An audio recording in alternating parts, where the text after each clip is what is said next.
Some patients get immediate attention, others get excuses. When the hospital's most respected physician saw the pattern for himself, one nurse's career was about to take a very different direction. Don't forget to subscribe, leave a like, and a comment before we start to learn more about what happened. The emergency department at St. Mary's General Hospital hummed with its usual controlled chaos on a busy Tuesday afternoon. Ambulances arrived and departed, medical staff moved purposefully between treatment rooms, and the waiting area filled with patients seeking care for everything from minor injuries to serious medical emergencies. Maria Gonzalez sat in the waiting room, her right hand cradled carefully in her left, trying to manage the throbbing pain that had brought her to the hospital 3 hours earlier. A workplace accident at the textile factory where she worked had resulted in a deep laceration and what she suspected might be a broken bone. The wound had been roughly bandaged by the factory's first aid attendant, but blood was beginning to seep through the makeshift dressing. At 34, Maria was no stranger to hard work or minor injuries, but this felt different. The pain was intense, and she was beginning to feel dizzy from blood loss. Her supervisor had reluctantly given her time off to seek medical treatment, though not without making comments about missing work during a busy production period. Behind the triage desk sat Jennifer Walsh, a registered nurse with 8 years of experience at St. Mary's. Jennifer had developed a reputation among the staff for being efficient and knowledgeable, though some colleagues had quietly noted that her level of attention seemed to vary depending on who needed care. When Maria had first approached the desk, Jennifer had barely looked up from her computer screen. "Name and reason for visit," she had said in a monotone voice. "Maria Gonzalez." "I have a cut on my hand from work, and I think it might be broken," Maria had explained, holding up her bandaged hand. Jennifer glanced at the bloody bandage dismissively. "Take a seat. Someone will call you when we're ready." That was 3 hours ago. During those 3 hours, Maria watched as other patients arrived and were taken back for treatment. A middle-aged white woman with a sprained ankle was seen within 30 minutes. A young white man with what appeared to be a minor sports injury was called back after waiting less than an hour. A teenage girl with a headache was triaged and treated while Maria continued to wait. Each time Maria approached the desk to ask about the delay, Jennifer provided a different excuse. "We're very busy today. Your injury isn't life-threatening. The doctor is with more urgent cases." But Maria noticed that newer arrivals with seemingly less serious conditions continued to be called ahead of her. Dr. Robert Harrison had been making his rounds through the emergency department when he noticed the pattern. As chief of emergency medicine at St. Mary's, Dr. Harrison made it a point to observe the flow of patients and the performance of his staff. At 62, he had seen enough in his long career to recognize when something wasn't right. He first noticed Maria when she approached the triage desk for what appeared to be the third or fourth time, her face showing both pain and frustration. Dr. Harrison couldn't hear the conversation, but he observed Jennifer's dismissive body language and Maria's defeated return to her seat. Dr. Harrison decided to conduct his own informal observation. Over the next hour, he watched as Jennifer's treatment of patients varied dramatically. White patients received prompt attention, detailed explanations, and what appeared to be genuine concern. Patients of color, particularly those who appeared to be working class or spoke with accents, received minimal eye contact, brief interactions, and longer wait times. The pattern was subtle enough that it might not be noticed by casual observers, but clear enough to someone trained to recognize systemic bias in healthcare settings. Dr. Harrison had seen this before, and he knew how dangerous it could be for patient outcomes. Maria's condition was visibly deteriorating. The bleeding had increased, soaking through her bandage and beginning to drip onto the waiting room floor. She appeared pale and was beginning to sway slightly in her chair. Dr. Harrison recognized the signs of someone who needed immediate medical attention. He approached Maria directly, bypassing the triage desk entirely. "Ma'am, I'm Dr. Harrison. I can see you're in significant pain. How long have you been waiting?" Maria looked up with relief and exhaustion. "3 hours, doctor. I hurt my hand at work and it's getting worse." Dr. Harrison gently examined the blood-soaked bandage. "This needs immediate attention. Let's get you into a treatment room right now." As Dr. Harrison helped Maria toward the treatment area, Jennifer finally looked up from her desk. "Doctor, that patient hasn't been properly triaged yet. She needs to wait her turn."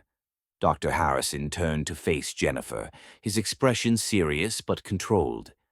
"Nurse Walsh, this patient has been bleeding for over 3 hours.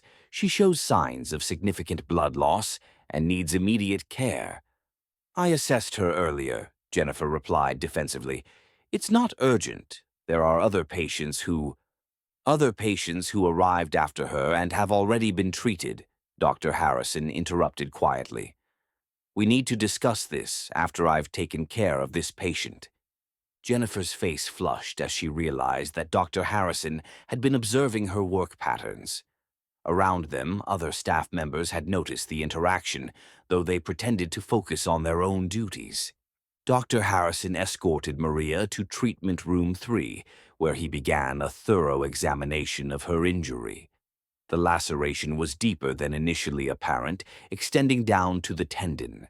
And there was indeed a hairline fracture in one of the small bones of her hand. The wound showed signs of infection beginning to set in, likely due to the delay in proper cleaning and treatment. "Mrs. Gonzalez, this injury should have been treated immediately when you arrived," Dr. Harrison explained as he began cleaning the wound. "You're going to need surgery to repair the tendon damage and antibiotics to prevent serious infection." Maria's eyes filled with tears, partly from pain and partly from relief that someone was finally taking her seriously. "I kept asking, but she said it wasn't urgent." "You were absolutely right to be concerned," Dr. Harrison assured her. "This is a serious injury that required immediate attention." As Dr. Harrison worked to stabilize Maria's condition and prepare her for surgery, he thought about the broader implications of what he had witnessed. Delayed care in emergency settings could mean the difference between full recovery and permanent disability, between treating a simple injury and dealing with life-threatening complications. After ensuring Maria was properly prepared for surgery and handed off to the surgical team, Dr. Harrison returned to the emergency department to address the situation with Jennifer. He found her at the triage desk, looking defensive and uncomfortable.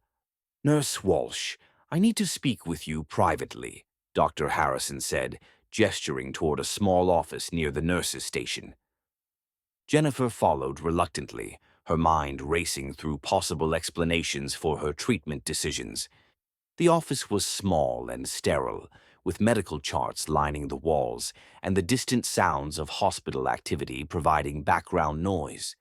"Jennifer," Dr. Harrison began, his tone professional but serious, "I've been observing patient flow this afternoon, and I'm concerned about some patterns I've noticed." "I don't know what you mean," Jennifer replied quickly. "I follow all protocols.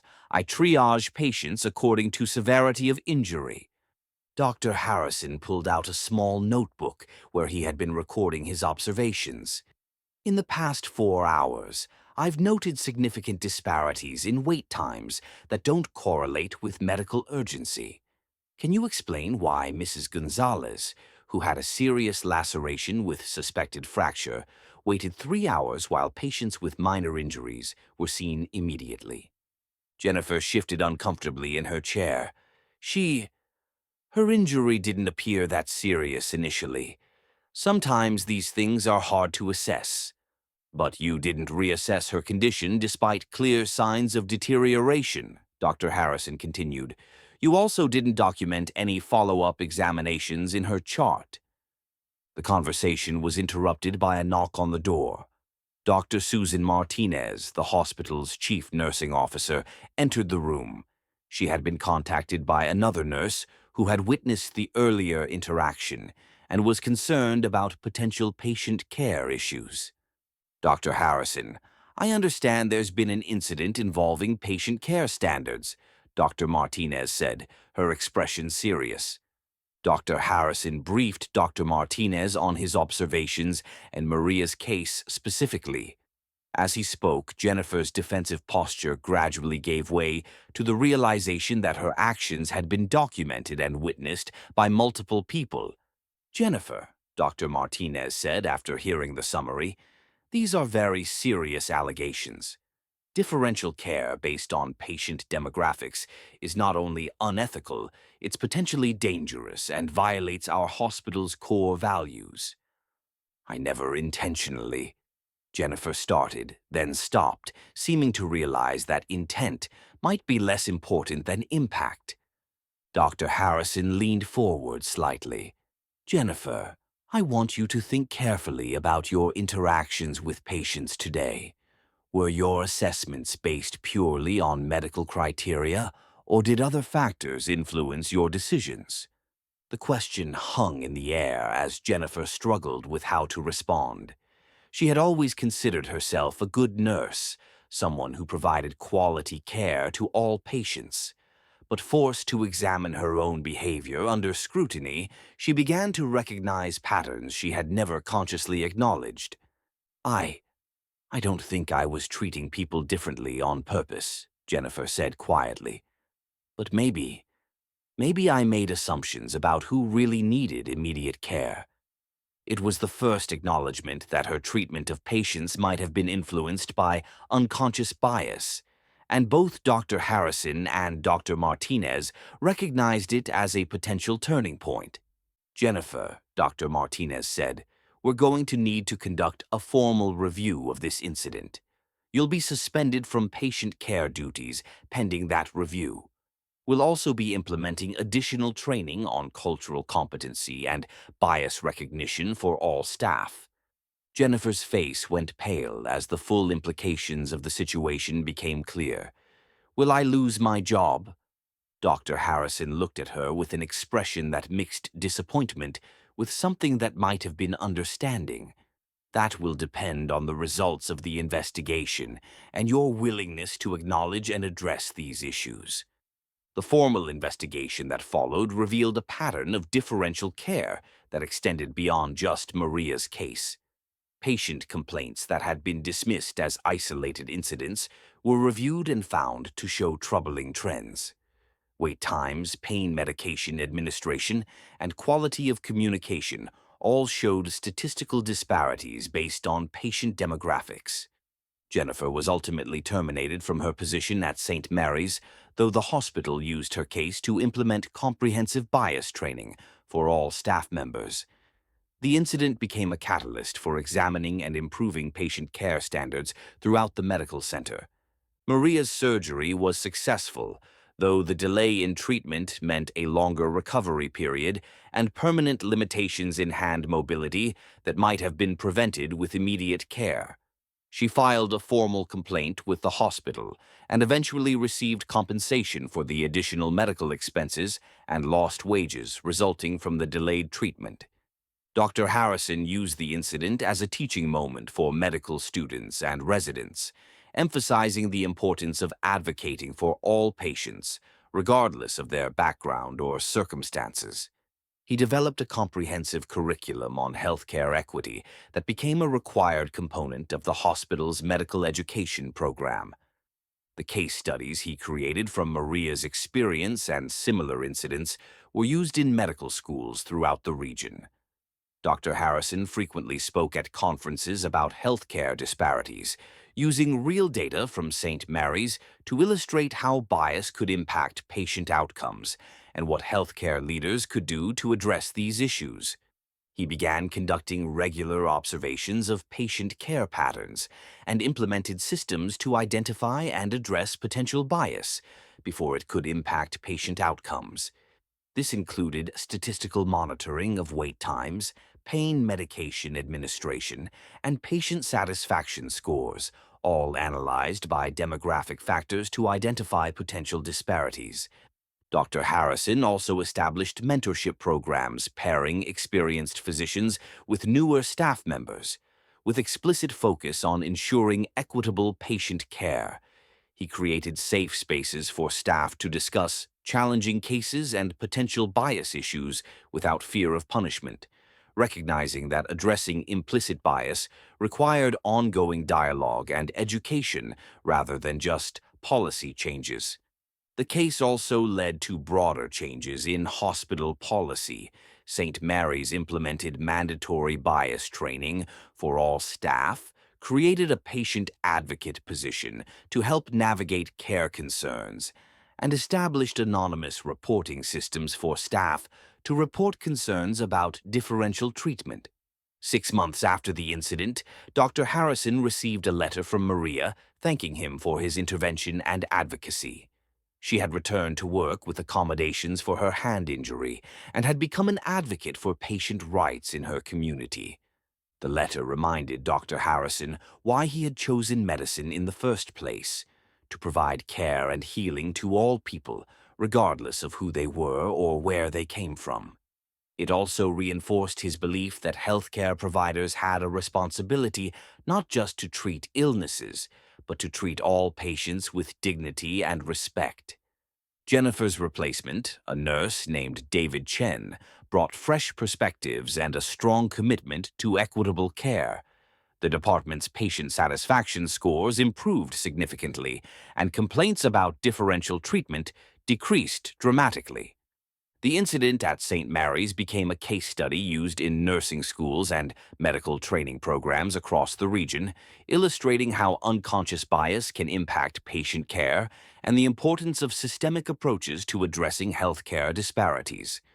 For Dr. Harrison, the case reinforced his belief that healthcare leadership meant more than just medical expertise. It meant creating systems and cultures that protected the most vulnerable patients and ensured that quality care was truly available to everyone who needed it. The changes implemented at St. Mary's served as a model for other hospitals facing similar challenges, proving that acknowledging and addressing bias in healthcare settings could lead to better outcomes for all patients while creating more supportive work environments for healthcare providers committed to equitable care. Sometimes the most important medical interventions aren't surgical procedures or medications. They're the moments when healthcare providers choose to stand up for patients who can't advocate for themselves, ensuring that the promise of healing extends equally to everyone who walks through the hospital doors.